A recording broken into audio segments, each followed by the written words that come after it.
YouTube waa meesha labaad ee loogu soo booqasho badan yahay barta internetka marka laga yimaado Google ayadoona maalin walba ay soo booqdaan in ka badan malaayiin qof waliba si maalinle ah halkaasoo daqiiqad walba la soo galiyay in ka badan 500 oo video haddaba siduu YouTube uga yimaaday Aalad Shukaansi oo guul daraystay sidoo kale inuu isugu bedelay boqortooyada ku fadhida balaayiinta dollar haddaba igula soo dhawow taariikhda waalida ee YouTube iyo waliba bilowgii adkaa ay soo martay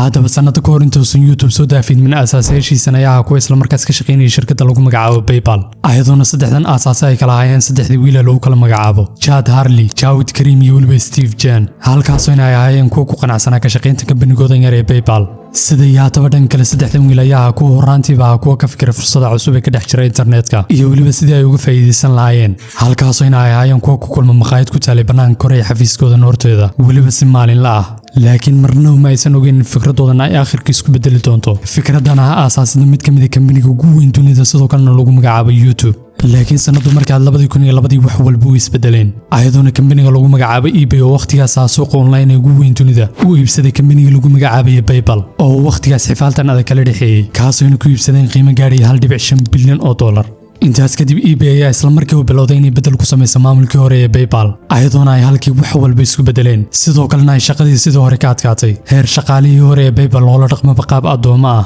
ayadoona intaas kadib uu sii xogeysay xiriirkii saddexdan nin ilaa ugu dambeyntii laga gaadhay waqtiga ay saddexdan iskaga tagi lahaayeen guud ahaan kambanigii PayPal halkaasuna Steve mid ka shaqo bilaabay Facebook Jawedna uu bilaabay jaamacadiisii uu sii dhamaysto halka Chadna uu ahaa mid noqday la taliye designer laakiin nasiib wanaag sidaas ay tahay haddana saddexdan nin ayaa ku wali fikradooda ay sii socoto ayagoona xiriiri jiray sidoo kalena ka wada hadli jiray mustaqbalka dhow wixii ay si wada jir u samayn lahaayeen iyo waliba nooca company ay dhisi lahaayeen haddaba waa markii ay saddexdan nin la kulmeen ninkan oo lagu magacaabay Jim Young ninkanuna ahaa aasaasa website lagu magacaabay Hot or Not oo ahaa Aalad Shukaansi sidoo kalena dadku ay soo dhigi jireen sawiraantooda si dadka kale ay isla markaas u qiimeeyaan sawiraantaas website-kanuna waqtigaas mid guuleysay sidoo kalena ay dadyo badan isticmaali jireen si ay ula kulmaan lamaanayaashooda nolosha waxyaataba Steve Chad iyo waliba Jawed ayaa isla markiiba kuwa fikradan Hot or Not ay aad u soo jeedato halkaasoo ay isla markiiba bilaabeen sidii ay u keen lahaayeen fikrad midan la mid ah ayagoona isla markaas go'aansadeen inay soo saaraan website-kooda la mid ah mid sida Hot or Not oo kale ah halkaasoo ay dadku soo gelinayaan muuqaaladooda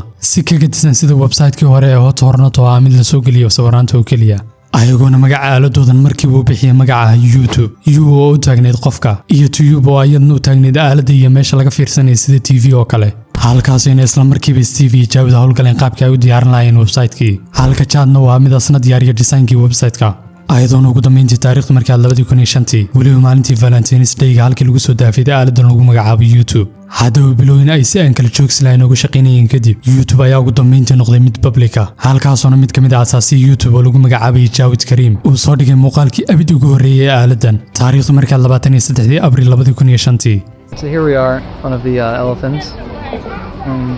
Cool thing about these guys is that they have really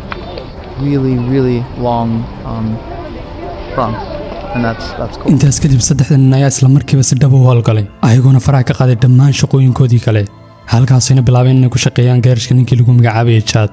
waxyaataba laakiin wax walba sidii ay filanayeen uma sahlanaan ayadoona horaantii marka waqtigaas la joogay la kulmeen in fikradoodan uusan qofna danaynaynin heer ugu dambeyntii ay aasaasiyaashii ku qasbanaadaan inay bilaabaan in gabdha ay ka dalbadaan in muuqaaladooda ay soo geliyaan YouTube sidaas darteedna ay $20 ku siinayaan laakiin nasiib xumo fikradaasina uu shaqeyn weysay taasoo kaliftay in raggan ayba dareemaan in fikradda intaasoo dhan ka soo shaqeynayeen ay halkii ugu dhamaatay laakiin haddana inkastoo albaabkaas Shukaansiga is xidhay waxa isla markiiba dhacday in YouTube uu furmay albaab kale oo lama filaana waxyaataba muddo kadib waxaa dhacday in dadyoga ay bilaabaan inay muuqaalo soo geliyaan bartan YouTube muuqaaladan oo isla markaas kuwa ka gedisanaa kuwii aaladan loo dhisay sidoo kalena loogu talagalay oo dadka ayaa kuwa soo geliya muuqaalo faniya sida ayagoo la ciyaaraya xayawaanadooda iyo dhammaan muuqaalo isugu jira madadaalo ayadoona arrin kale lama filaanka ay ahayd in dadkan ayba muuqaaladan YouTube soo gelinayeen si ay bartan ugu kaydsadaan muuqaaladaas kuwaasoo isla markaas haddii kombiyuutarradooda ugu jiri lahaayeen boos weyn ka qaadan lahaa halka dadka qaarna ayba ka noqdeen meeshan daawadayaal sidoo kalena fiirsada muuqaaladan meesha la soo gelinayo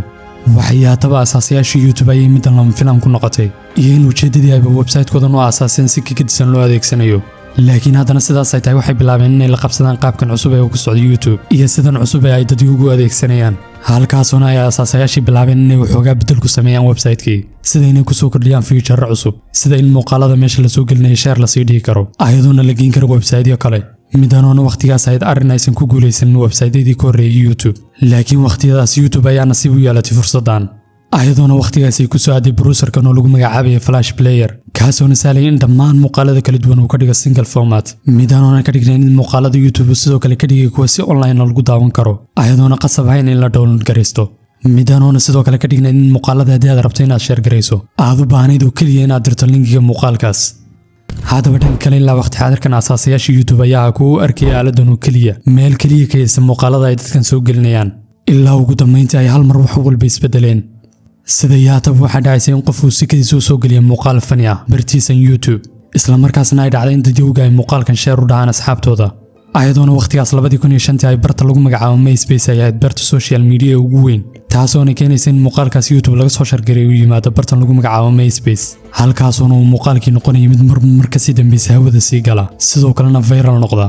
midanoona YouTube uga dhigneed inay halkii ku hesho bulsho kale oo badan ayadoona muuqaal walba oo sidaas barta internetka ugu qarxa uu YouTube ka sii dhigayba mid daawadayaashiisu ay bataan iyo weliba sidaas la mid ah dadka wax soo gelinaya meeshaan laakiin waxay yaataba inkastay marka kor laga eega YouTube ay mid guuleysanaysay haddana gudaha marka loo yimaado companigan ayaa mid hoos ka gubanayay haddaba sida aan ognahay website walba oo la soo geliyo muuqaalo waxa uu u baahan yahay meelo muuqaaladaas lagu keediyo sidoo kalena ay ku jiraan laakiin arrinkan keedinta waxa uu dib weyn ku noqday YouTube oo aan markii hore filanaynin in meeshan oo dhan la isla soo gaari doono sida yaataba inkastoo Steve heshiis la gaaray companiga daatada oo lagu magacaabay savfkmusic kaasoo bil walba Steve ka qaadanay lacag gaaraysa $129 bil walba si uu isla markaas ugu keediyo xogtan YouTube haddaba saaxiibayaal intaynaan u gudbin qaybta xigta ee muuqaalkeenan waxaan rabaa inaan idin xasuusiyo in haddii uusan notification ku furan aad hadda furato si isla markaas aad u hesho muuqaalada istaba joogga ee soo socda mahadsanid haddaba aan u gudgalno muuqaalkeenan laakiin markii uu YouTube hawada galay sidoo kalena ay bateen muuqaaladii goobtan la soo gelinayay companiga lagu magacaabay savfkmusic ayaa ku baraarugay in qorshihii hore uusan gebi ahaanba shaqaynaynin halkaasuna YouTube u sheegay in haddii ay rabaan inay sii wada shaqeeyaan loo baahan yahay in qorshihii hore gebi ahaanba la bedelo sidoo kalena loo xisaabinaya cadadka data ee loo keedinaya inta uu leeyahay midanoona sida aad qiyaasaba iyo markaad u fiirsato muuqaalada meeshan la soo gelinaya tirada ay leeyihiin ay cadadka lacagtaasi ay aad u badanaysay haddana sidaas ay tahay asaasayaasha YouTube doorasho kale uma soo bixin aan ka hayn inay ku waafaqaan heshiiskaas ayadoona ugu dambeyntii ay bilaabantay in savfkmusic ay bil walba lacag $10,000 ku soo dalacaan credit cardkii Steve xisaabtana ku darso YouTube ayaa ilaa hadda ay midaan haba yaraatay wax dhaqaalaha soo saaraynin ayadoona kaaga si daranaan xitaa qorshe dambe oo lacag laga sameynaya bartan YouTube aan lahaynin ilaa ugu dambeyntii ayba asaasayaashii xaqiiqsadeen in haddii ay wax walba sidan ku sii socdaan ay isla markaas dhulka geli doonaan dhanka kale raggan ayaa markaas bilaabay inay raadiyaan maalgeliyaal isla markaasna badbaadiyay companigoodan dhulka galaya laakiin nasiixuma qofna diyaar ma uusan u ahayn maalgelinta company aloowe sidii lacag looga samayn lahaa iyo qorshihii mustaqbalka dhowba lagu sii wadi lahaa ayadoona halka kale ay toddobaad walba sii laba jibaarmayeen dadyo uga soo booqanaya bartan YouTube halka sidaas lamadan ay savfkmusic lacagteedu sii badanaysay weliba bil walba halkaasuna Steve marka si dambaysu ku sii dhawaanay inuu gebi ahaanba eber soo istaago sidaas lamadan ay companigoodan YouTube halkii ugu dhammaato haddaba maalmaha ka mid waxaa dhacday in Jaawid uu la kulmo mid ka mid ah asxaabtiisii hore ee PayPal kaasoona isla markaas aroos galayay haddaba ninkan ayaa rabay in muuqaalada arooskiisa uu la wadaago familkiisa iyo weliba asxaabtiisa laakiinse uusan aqoonin qaabkii halkaasuna isla markiiba Jaawid ahaa mid u sharxay YouTube iyo weliba sida uu u shaqeeyo website-kan asagoona halkii muuqaaladii uu soo geliyay YouTube haddaba ninkan ayaa mid u shaqeynaya mid ka mid ah kambaniyada ugu waaweyn Silicon Valley kambanigaasuna lagu magacaabayay Siduu Capital asagoona isla markii uu ka helay qaabkii uu shaqeynayay YouTube bilaabay inuu isku xidho asaasayaasha YouTube iyo weliba madaxdii Siduu kuwaasoona ugu dambeyntii ku waafaqay inay YouTube maalgashtaan sidoo kalena ay ku maalgashtaan lacag gaadhaysa $3.5 milyan lacagtaasoona YouTube waqtigaas uga dhignayd wax walba sida yaatab isla muddadiiba YouTube ayaa ka howlgashay lacagtii halkaasayna ku soo shaqageliyeen shaqaale cusub sidoo kalena ay halkii ku koreyseen xafiisku meel gaara xafiiskaasoona isla markaas ka koreeyay maqaayad pizza haddaba inkastoo YouTube waqtigaas lugiisa ku istaagay sidoo kalena uu ekaaday company dhaba haddana dhanka kale waxaa bilowday in dhibaatooyin kale ay soo kordhaan dhibaatooyinkaasayna ugu horreeyeen copyright oo waqti xaadirkan YouTube ay si maalinla u soo boqonayeen dad u gaadhay 8 milyan oo qof ayadoona muuqaaladan meesha la soo gelinaya ay ka buuxeen kuwa copyright leh sida muuqaalada aflaanta muusika iyo weliba muuqaalo kaleba walow YouTube ay bogeeda ku cadayseen bartan ay ka mamnuuc tahay in la soo geliyo muuqaalada noocaasa laakiin dadku haba yaraatay waxaasoo dhan danka ma lahayn sidoo kale YouTube waqtigaas awood ma aysan u lahayn inay kala shaandheeyaan muuqaaladaas midanoona dhibaato weyn ku noqotay asaasayaashii iyo in arrinkan uuba si toos u saameynayay shirkaddii qaas ahaanteeda dhanka kale ayadna waxaa dagaal dhankeeda ka wadi company lagu magacaabaya MySpace taasoona bilowday inay gebi ahaanba aaladeedan kala dagaalanto muuqaaladan laga soo shirgaranayo YouTube midanoona isla markaas sii yaraynaysay fiditaankii YouTube maadaama waqtigaas MySpace ay ahayd barta internet ee dadweyga ugu badan kulminaysay ayadoona dhanka kale MySpace ay samaysanaysay qaybteeda uu gooniye la soo gelinayay muuqaalada intaasoo keliya maaha oo dhammaan bari bulshada kale ee waqtigaas jiray ayaa iyaguna bilaabay inay la tartamaan bartan YouTube ha noqoto Google, Yahoo, Facebook iyo waliba kuwii kaleba laakiin markan YouTube ayaa markeedii ugu horeysay bilowday inay soo daafaydo feature-keedii cusbaa feature-kaasoo ah subscribe-ta ayadoona kadib soo daafidideedii calaamadan subscribe ay YouTube noqotay mid aan markan haba yaraatay waxba laga qaban karin oo dhammaan dadkii markii hore YouTube u adeegsanayeen muuqaaladeeda ay ku kaydsadaan oo kaliya ayaa markan bilaabeen muuqaaladan ay u soo geliyaan YouTube dartiis halka malaayiin kale oo qof ay ahaayeen daawadayaasha muuqaaladaas weliba si maalinla ah halkaasuna YouTube ku noqday bilowgii 2006 mid daawadayaashiisa ay kor dhaafaan in ka badan 25 milyan oo daawade ayadoona dhan kale ay halka ku soo bixeen dad qaas oo caana sidoo kalena lagu magacaabo YouTubers waxay haddaba sidaan hore soo sheegnay YouTube ayaa ahaa mid qof walba muuqaalka uu rabo iska soo gelinayay asagoon fiirinaynin in muuqaalkan uu copyright yahay iyo in kale dhanka kale shaqaalahan YouTube ayaan ahayn kuwa aan kala saari karin muuqaalada noocaasa maadaama waqti xadarkan YouTube lasoo upload garinayay muuqaalo kuru dhaafay 60,000 oo muuqaal maalintii oo shaqaalahan dhowrka qof ayay ku adkayn inay kala saaraan muuqaaladaas sidoo kalena ay kala garsaan muuqaalka copyright-ka iyo midka kale haddaba waa markan markii uu YouTube kala kulmay qaar ka mid ah media ugu waaweyn dunida eedayma ku aadan in bartan la soo dhigo muuqaaladooda ayagoona isla markaas codsadeen haddii muuqaaladaas laga saari waayo bartan YouTube ay sheekadu isla gaari doonto maxkamad laakiin nasiib xumo YouTube awood uma lahan hawshaasoo dhan oo qalabkii lagu kala maamuli lahaaba islama hayso hadday sheekadu isla gaadho maxkamadna ma heli karaan lacagta ay isku daafici lahaayeen oo ayagayba tooda haysataa meeshoodanna ma aysan ahayn meel weli lacag fiican soo saaraysay walow ay markaas bilaabeen in muuqaaladooda qaar ay xaysiin saartaan midaanoona aysan waqtigaas sinaba uga soo bixi karin haddii ay sheekadu heerkaasoo dhan isla gaadho haddaba marka uu xaalku meeshaas marayo waxaa dhacday in dadii ay hal mar ku baraarugaan arrinkii lama filaanka ahaa kaasoona ah in asaasayaasha YouTube ay soo dhigaan muuqaal ay ku sheegayaan in bartoodan YouTube uu la wareegay companiga lagu magacaabayay Google been acquired by Google. Two kings have gotten together. haddaba taariikhdu markaad Oktoobar 2006 Google ayaa YouTube ku iibsaday qiimo gaadhay 1.65 bilyan oo dollar ayadoona sababta ugu weyn ay u iibsatay ay ahayd in waqtigaas ay Google ku guuldareystay habkeedii muuqaal ee lagu magacaabayay Google Videos sidaas darteedna ay ku qasbanaadeen in YouTube halkii kula wareegaan maadaama aysan dhankaas kaga guulaysan karin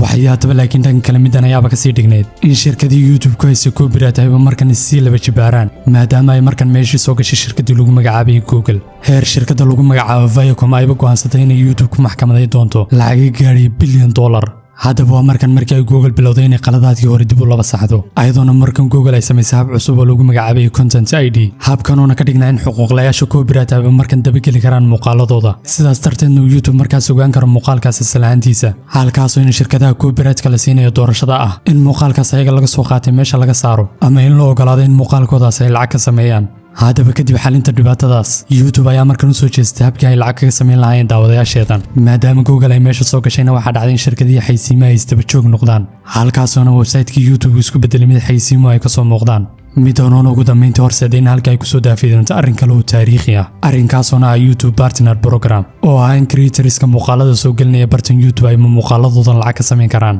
lacagtaasona ah xaysiinta la kor saaranaya muuqaalka creatorka taasuna isla markaas uu ku leeyahay 55% halka YouTube-na ay qaadanayso 45 kale midoonoona kadib 2007 markii la soo kordhiyay dadii u badan uga dhigneed fursad aan marnaba la malaysan karin oo dadka ayaaba waqtigii hore ah kuwa ku qanacsanaa oo kaliya YouTube ayba u ogolaanaysa in muuqaaladan meesha ay si free ah ku dhigtaan laakiin hadda ayagii baaba lacag lagu siinayaa in muuqaaladooda ay meeshan soo geliyaan midanoona dhan kale isla markiiba sii dhiirigelisay dhammaan dadyoogii kale si ay u sameeyaan muuqaalo qurux badan halkiina ay ku soo baxeen dadyo badan oo hiba leh taariikhdu markii 2010 YouTube ayaaba ahayd goob la soo geliyay in ka badan 2 bilyan oo muuqaal haddaba sidoo kale isla waqtiyadaas Steve oo ah mid ka mid ah asaasayaasha YouTube ayaa go'aansaday inuu isaga tagay companiga si uu isla markaas u noqdo maalgeliye goonigiisa halkaasna Jaawid oo ah CEO-ga companigan ilaa bilowgii oo asna sidoo kale isaga baxay companiga iyo Karim oo asna ah mid labadoodaba ka sii horeeyay ayadoona dhammaan saddexdii asaasay YouTube ay isaga tageen guud ahaan companiga intaas kadib YouTube ayaa halkeedii ka sii socotay ayadoona isla markaas shaqadiisii laba jibaarantay taariikhdu markii 2014 YouTube ayaaba ahayd mid ay isticmaalaan ku dhawaad 1 bilyan oo qof ayadoona dhan kale YouTube waqtigaas maalgelisay lacag gaadhaysa 100 milyan oo dollar si isla markaas loo sameeyo content original ah halkaasoo in dhan kale creatorska YouTube soo saaraysay ay marba marka si dambeysay carrada ka sii badanayeen ayadoona markaad soo gasho bartan YouTube aad isla markaas ugu imaanaysa wax walba oo maskaxdaada ku jira ha noqoto madadaalo wareysiyo aqoon iyo wax walba oo aad u baahan tahay markaas sidoo kalena aad u soo gasho bartan inaad ka hesho ayadoona dhan kale ay waqtigaas 2014 ay CEO ka noqotay companiga YouTube gabadhan oo lagu magacaabay Susan Wojcicki taasoo isla markaas sanadadii xigay YouTube gaarsiisay meel aan inaba caadi ahayn ayadoona qoftan YouTube ka dhigtay caalam xayisiis sidoo kalena ay dhammaan shirkadaha oo dhan ay dabcaan inay wax ku xayistaan meeshan midanuuna sidoo kale creatorskii u furtayba albaab kale oo hor leh sidoo kalena in lacagtoodii ay u sii laba jabaarantaba ayadoona labada dhanba ay guul u ahayd waxyaataba dhan kale YouTube ayaa sanadadii ugu dambeysay la kulantay tartamayaal aan inaba caadi ahayn tartamayaashaas inay ugu horeysay TikTok oo noqotay applicationkii ugu degdeg badnaa ee gaadhay isticmaalayaal kor u dhaafaya 1 bilyan oo isticmaalay midanuuna YouTube u arkay inay halis ku tahay isticmaalayaashiisa laakiin taariikhdu markii 2021 YouTube ayaa isla markaas bilowday inay la tartanto applicationka dunida qabsaday ee TikTok asagoona halkii ku soo saaray YouTube Shorts midanuuna dhab ahaantii u shaqeysay oo waqti xaadirkan YouTube Shorts ayaa la sheegay in daawadayaashiisu ay ka sarmaraan mararka qaar TikTok laakiin haddana dhan kale YouTube ayaa markaan u aragtay dhibaato kale aaladan lagu magacaabo Twitch oo ah aalad stream sidoo kalena dadyo badan ay daawadaan halkaasuna dhankiisaasna bilaabay inuu streamerska uga cabartan YouTube si ay isla markaas halkan live uga soo galaan haddaba arrinka la yaab kale ayaa in sida uu YouTube uu ilaa bilowgu yahay mid mar walba diyaar u ah sida uu daawadayaashiisan u haysan lahaa asagoona ka hor istaagaya dhammaan tartamayaashiisa kale waana midaas midda waqti xaadirkan YouTube ka dhigtay in bulshadiisu ay gaadhaan in ka badan 2.5 bilyan oo isticmaale sidoo kalena ka dhigtay meesha labaad ee loogu soo booqasho badan yahay barta internetka marka laga yimaado Google ayadoona tiradaas ay mar kasta dambeysay kor u sii kacdo ayadoona sidoo kale sanadadii ugu dambeysay inay noqoto qof YouTuber creator ah ayba noqotay mid ka mid ah shaqooyinka loogu jecel yahay dunida halkaasuna sanadadii u dambeysay la arkay in sida YouTuberada qaar ay lacag malaayiin ugu bixinayaan si ay isla markaas soo saaraan muuqaal tayo sare leh sida YouTuberka weyn ee lagu magacaabo Jimmy ama Mr Beast kaasuna la yimaada muuqaalo loo diyaariyay sida aflaamta oo kale ah midanuuna daawadayaal badan ka dhigtay inay ku raaxaystaan muuqaalada noocaas oo kale ah sidoo kalena madadaalada leh halka qofkii sameynaya muuqaalada noocaas oo kalena uu ka sameyn karo lacag fiican sidoo kalena aad ugu filan inkastoo markaan u nimaadno markaa tahay qof YouTuber Soomaali ah ay isla markaas aad ugu duwan tahay inaad tahay YouTuber caalamka kale ah oo sida aan dhammaantiin wada ognahay waddanka Soomaaliya uma furno waxay siinaa taasoo keenaysa in dhammaan daawadayaasha ka daawanaya waddanka Soomaaliya aadan isla markaas ka sameyn naba yaraatay wax lacaga midanuuna aynaan keli ku hayn sidoo kalena ay nugula jiraan waddanno kale oo dhowr ah haddaba maxay kula tahay adiga sidoo kale ma ku riyoto weligaa inaad noqoto qof YouTuber ah sidoo kalena bulshada wuxuu soo gudbiyaa haddaba ugu dambeyntii saaxiibayaal aad ayaan idinkaga mahadcelinayaa mar walba sida aad ii garab taagantihiin sidoo kalena aad muuqaaladeeda mar walba u daawataan u like garaysaan u share garaysaan waana midaas midda mar walba ana igu sii dhiirigelisa inaan idin soo diyaariyo muuqaaladaas le waxay ka faa'iidi doonaan sidoo kalena dhiirigelina ay ka qaadi doonaan insha Allah maalmaha nagu soo aadan waxaan rajaynayaa inaan muuqaalada si laba jibaaro sidoo kalena aan idin soo diyaariyo muuqaalo ka baxsan ganacsiga oo ku saabsan dhacdooyinka dunida ka dhacaya iyo wixii la mid ah fadlan haddii aad xiisaynaysa arrinkaas hoos nagula wadaag sidoo kale ay laawina inaad Instagramka igula soo wadaagi kartaan nooca muuqaal aad rabtaan inaad channel ku aragtaan weli maalmaha nagu soo aadan mahadsanidin haddaba saaxiibayaal haddii muuqaalka ku cajab geliyo sidoo kale ay laawina inaad ka hor doonto muuqaalada xiisaha badan aan ku soo gudbino channelka haddaba si aad muuqaalada soo daawato fadlan ku dhufo thumbnailada shaashada kaaga muuqanaya halkaas ayaa noo balana